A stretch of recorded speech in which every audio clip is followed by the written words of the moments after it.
Hi, my name is Pat, and this is my channel, Book Chat with Pat, and I'm glad that you're here. In last week's Poetry Thursday episode, I put out a request for people to, if they wanted to, give me some requests for topics that they might be interested in hearing some poetry about. I've been approaching Poetry Thursday in several different ways. Sometimes I focus on a particular poet. Sometimes I focus on a reading event that's taking place and try to find poetry that's relevant to that event. Sometimes I focus on a particular theme. So I asked if people had ideas of things that they would like me to find some poetry that would relate to those topics. And I ended up getting a whole bunch of really great suggestions. And so over several Poetry Thursday episodes, I'm going to make an effort to address these requests. And so for this, and I had done this in the past, and I talked about this last week, that I had, it had been requested that I do some poetry about cats, and then poetry about dogs, and then poetry about sharks. But now I'm getting some requests for different thematic concerns. And the first one that I'm going to do this week comes from a subscriber and a commenter and a friend to many of us, and this is Constance Campbell. She subscribes to many of our channels. She comments regularly. She participates in live streams, and her request was for poetry about peace, poetry about being at peace. And I found quite a few poems on that theme, and I'd like to read just a few of those today for this episode of Poetry Thursday. So these are peace poems.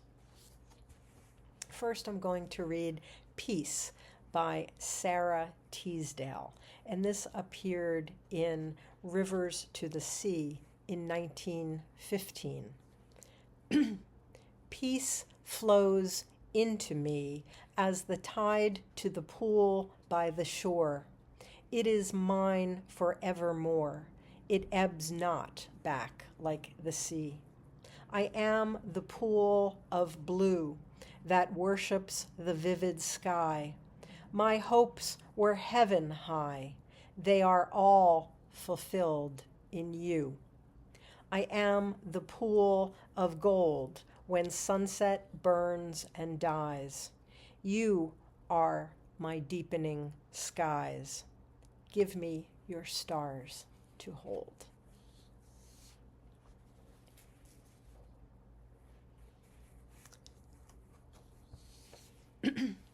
Next is Making Peace by Denise Levertov, and this is from Breathing the Water, 1987.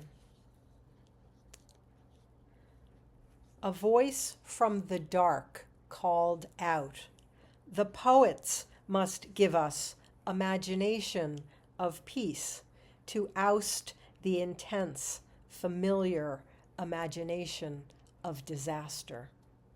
Peace, not only the absence of war. But peace, like a poem, is not there ahead of itself, can't be imagined before it is made, can't be known except in the words of its making, grammar of justice, syntax of mutual aid, a feeling towards it, dimly sensing a rhythm, is all we have until we begin to utter its metaphors, learning them as we speak. A line of peace might appear if we restructured the sentence our lives are making, revoked its reaffirmation of profit and power, questioned our needs, allowed long pauses. A cadence of peace might balance its weight on that different fulcrum.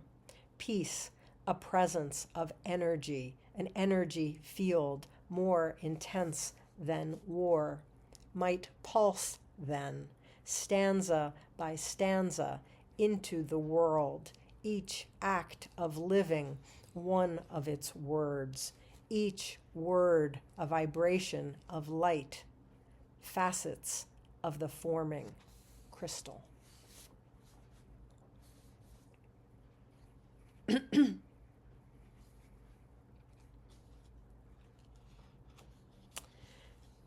Jerusalem by Naomi Shihab Nye from Red Suitcase, 1994.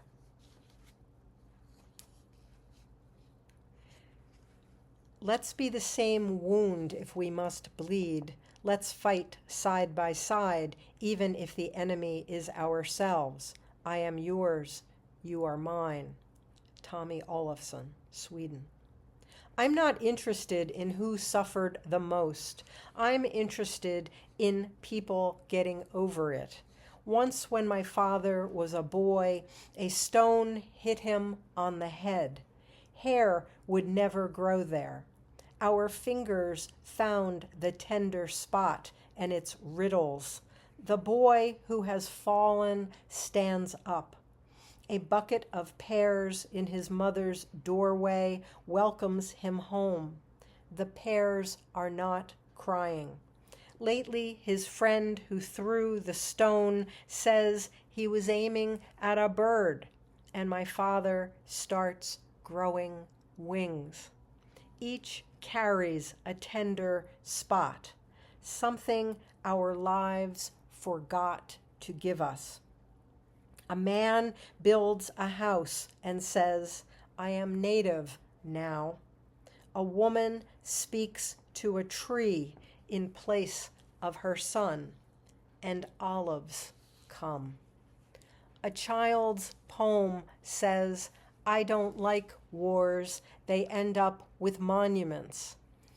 He's painting a bird with wings wide enough to cover 2 roofs at once. Why are we so monumentally slow? Soldiers stalk a pharmacy, big guns, little pills. If you tilt your head just slightly, it's ridiculous. There's a place in this brain where hate won't grow. I touch its riddles, wind and seeds. Something pokes us as we sleep. It's late, but everything comes next.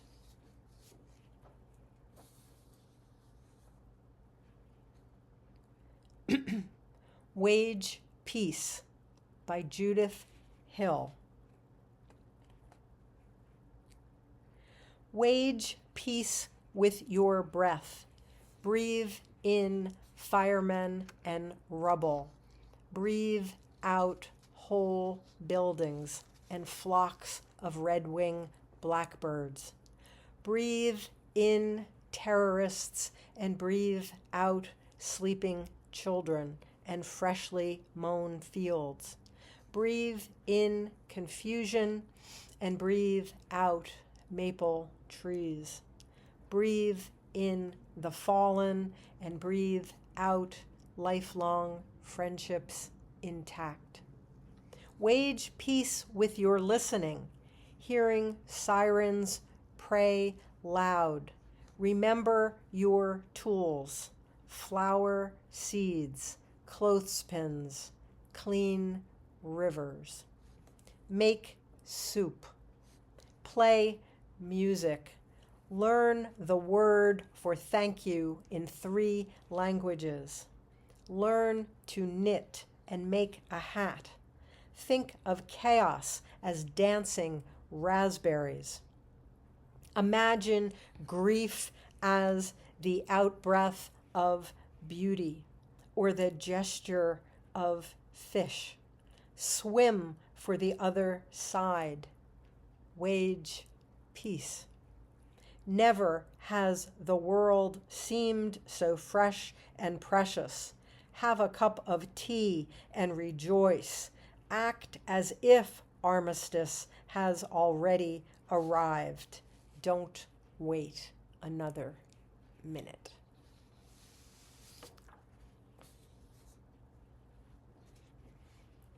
And The Piece of Wild Things by Wendell Berry, from The Piece of Wild Things and Other Poems, 2018.